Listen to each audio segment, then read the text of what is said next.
getting a little life lesson from Joe Missoula last night, right? Occam's razor. Occam's razor is something you were unfamiliar with. Before your time. With it. Yeah. Before your time, Occam's Well, it was razor. before all of our times, I think. Yeah. Going back to the time of Occam. a long, long way. Exactly. Occam came up with it many, many moons ago.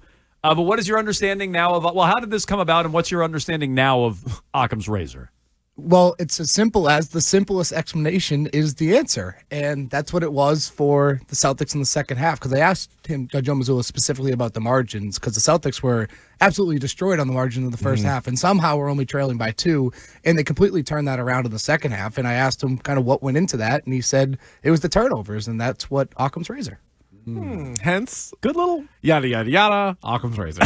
ipso facto. Ipso facto, we learned Occam's on razor. Occam's razor. So, the simplest explanation is the right one, yes. have you seen anything like it, though, with this Celtics team attempting 6 threes and missing all of them in one half? No, not in the Joe Missoula era. I think it hadn't happened since 2021. Right. And that's kind of the biggest takeaway, I think, looking at this, is how well Orlando limited the threes. And I think people are going to look at what they did and see if other teams can replicate it. But I just don't think they can, because it's more of a personnel thing with Orlando. The way Orlando was able to let them play one-on-one and was able to switch, other teams really don't have the luxury of doing that. Well, some teams can. Some right? teams, Oklahoma City. I was going to say, New York can't. Who can? Oklahoma City. But That's Oklahoma City is also okay with the Celtics shooting threes. They've been okay with them shooting threes. Yeah, they can this just season. play. That's the only team that can probably just play it straight up and still win. No one else in the league has the personnel in to the do Eastern it? Conference. No, in the Eastern Conference one, right now. No one else in the There are, NBA. There are, but of teams that the Celtics are going to see in the postseason, I don't think any of them can. Yeah, Knicks or Pistons. So we'll start there. Like Knicks or Pistons? No, because as long as Karl Anthony Towns is on the floor, they have someone to attack. Same thing with Cleveland, Darius Garland. Even like Brunson. Could Indy? Brunson, right? Could Indy? I don't think Indiana could either. I mean, they had this pretty much I don't the think same Indy's going to get there, but could year. Indy? No. No. Could a team like... It's more their offense with Could Indy. a team like Golden State? Could a team like Minnesota? No, I really don't think so. Okay, because so all just, of them have, just OKC. All right. all of them have weak links on the defensive end. Like, you need to be a very well-rounded defense to do that. You have to have guys that can defend. Like, everyone on the floor has to be able to defend, and that's really not the case in most NBA teams. Like, that's just the reality of it, and that's why Orlando was so good this year, taking away the three-pointers. And it wasn't even this series. Like, they did it all year to every team in the league. They allowed the fewest three-pointers, and they did it at the fewest clip as well. So, I mean, they have so much talent on that end that it is kind of unique. What's the health status right now? So obviously, Drew Holiday's missed 3 games. Tatum missed game 2. Jaylen Brown's been on the injury report the whole time.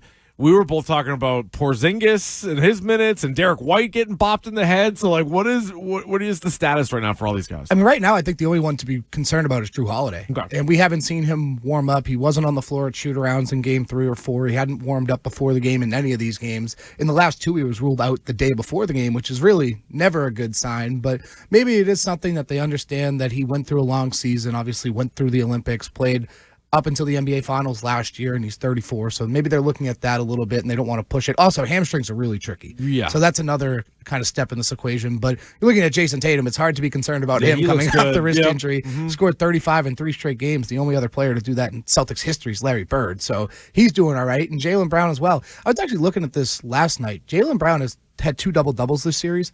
That ties his career high for an entire postseason run. Like, that's... So he's playing pretty well, all things considered, with the knee injury. Obviously, it doesn't look pretty at times, like when you see him come down. So he had a double-double game 2. What was the other one? Game 4. Okay, because as I said, the game without Tatum, they obviously needed more out of him. They got it. So the other one was game 4. Game 4. Thank you. Okay. Yeah, so that's 2 double-doubles is in one series, and he's doing a little bit of everything. And obviously, again, it's not going to look pretty all the time when he's coming down wincing and stuff, but he's been very open that this is something he's just going to have to deal with. So I think come maybe even next week, like when we're just still talking about Jaylen's knee, it's going to grow tiresome, but it's something they are going to have to deal with the entire postseason run. So for me, the Celtics in the second half last night, that's more of what I expected this series to look like. I was wrong. Turp, you thought it would take 5. You thought it would be ugly. You were right, which is why we have you in every week. So, but last night is what I expected it to look like. I will say this. If the Celtics just shot like that all series and swept the Magic and won going away, I would look at it and say that's what I expected, but I learned nothing because I expected that. And the Celtics just came in and rained threes and they beat a team they're head and shoulders better than. I wouldn't have learned anything. I think we may have learned a little something about the Celtics in this series. Do you think they're better off for going through the physicality of the Magic, the way the Magic played, the way the Magic made them play different? Do you think they're better for it? Without a doubt. And I don't think it's necessarily the physicality part. I think that's a big part of it because they're not going to see a team that's as physical as Orlando was until possibly Oklahoma City. I don't think the physicality thing was that big of a deal because I don't think they necessarily needed that wake-up call in the postseason, right? Like, I think if they played a team like Atlanta, they would have been ready to go as well just because they understand what it takes. They were there. They reached the mountaintop last year. So I don't think they necessarily needed the wake-up call. But in terms of handling that physicality and finding different ways to win, obviously you mentioned the three-point shooting. Like, that has been their bread and butter. That has been their DNA. And it's not usually the three-point shooting. It's just finding the best shot. But they took that away, and they still were able to find ways to win against a very good defense, against a really physical team. So they're definitely better off for this. Maybe not on the bumps and bruises. You don't really want that in the first-round series. But what they learned there and being forced out of their comfort zone and having to win in different ways will absolutely benefit them down the line. What'd you think of Porzingis in this series? Obviously, that signature moment where he gets elbowed in the head, he's bleeding everywhere, he's going crazy with the fans, and like that was like a signature moment. However, I don't know, like he played less minutes than all the other starters. He had a couple of games where he scored a little bit, more games where he didn't.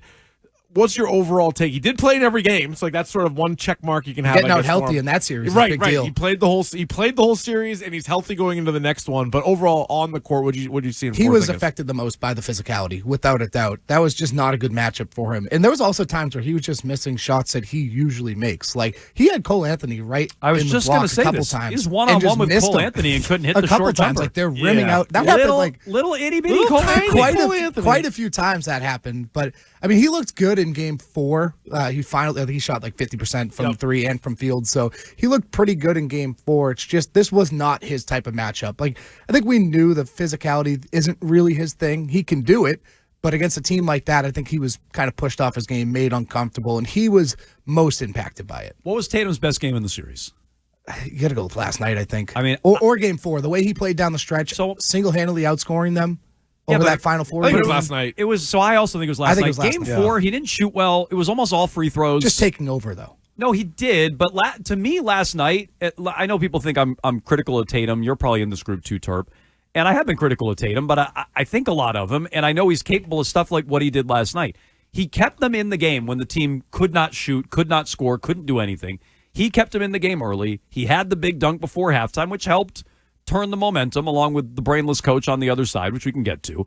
But he also helped open up the floodgates and kick the team into overdrive in the second half. And he shot well, and I think he showed a little bit of toughness in this series, which I don't always think he shows. So to me, last night was great, and these last 3 games since the wrist injury, I was pretty happy with the performance out of Tatum. When we're critical of him not shooting well and scoring 18, 22 in a playoff game, even when he's contributing rebounds and assists, this is why we're critical of that, because we know he's capable of stuff like this. And this is what we've been talking about really throughout the year. Like, if he's going to win MVP, it's this Jayson Tatum that's going to do it. The one that's being aggressive, that's getting downhill, that's creating for others.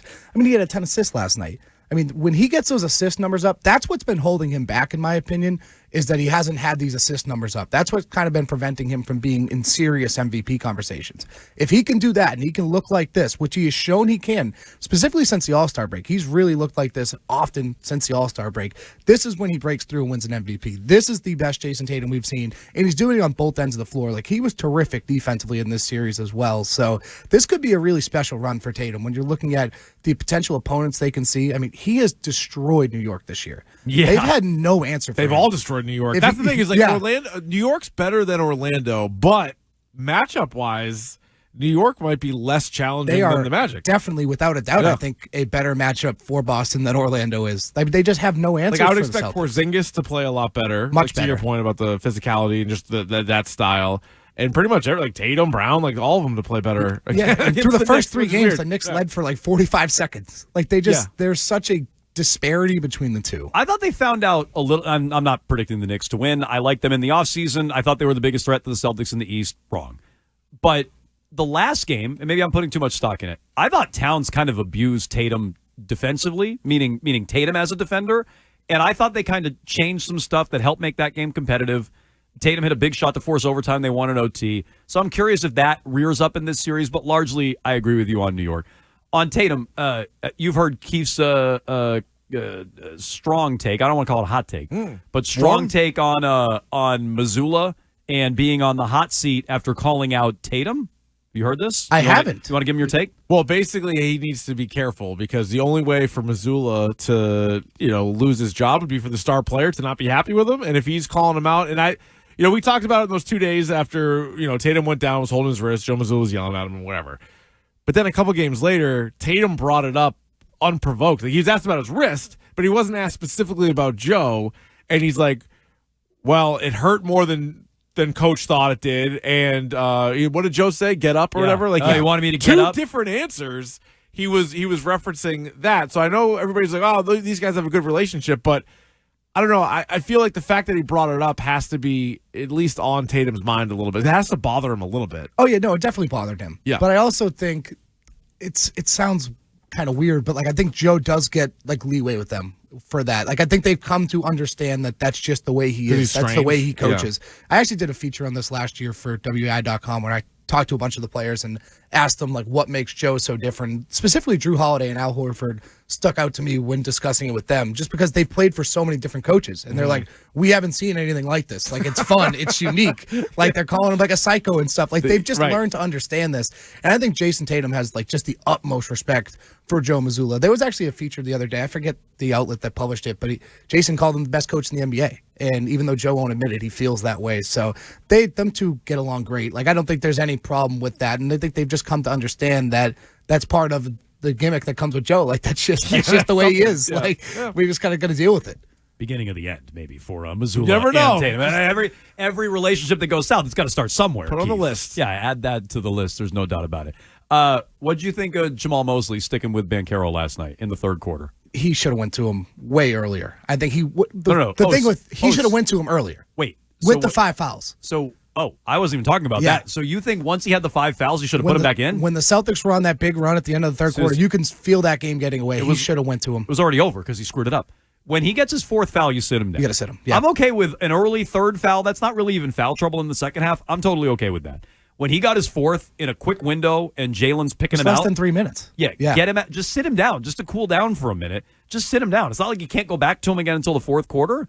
But when he gets his 4th, you have to sit. That's why that lost the Magic the game. They might have lost either way.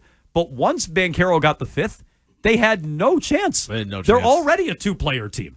When you take one of those guys off the floor, they have no chance. That was brainless. Scally even brought it up. As soon as the Celtics got up by 8 or 10, he's like, this is a 40-point lead for other teams. Right. But you would have gone back when he had 5 fouls. I would have. One of the things, and I guess it's a little bit different in this case, when coaches wait too long to put a player back in with 5 fouls, you're effectively fouling them out yourselves. Just let the officials do it at that point. You're keeping a guy on the bench, and this is more so pertains towards the 4th quarter. I think game 3, I forget it was game 3 or game 4 with Porzingis.